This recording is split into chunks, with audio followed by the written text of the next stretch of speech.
So in today's tech tip, I'll be showing you how to charge your Redmi Watch 4.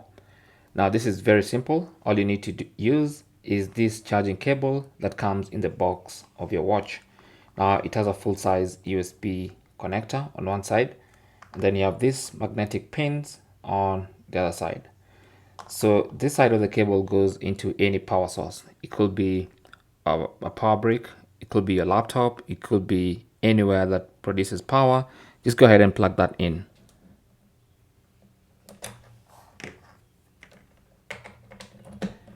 Now with that plugged in, this other end goes to the back of your watch. All right, so just gonna undo the straps real quick, and at the back of the watch you should see these two pins. So that should align with the two pins on the cable like that, and it's going to attach magnetically and start charging. And that's what the charging animation looks like. Thanks for watching. Comments and questions down below, and good luck.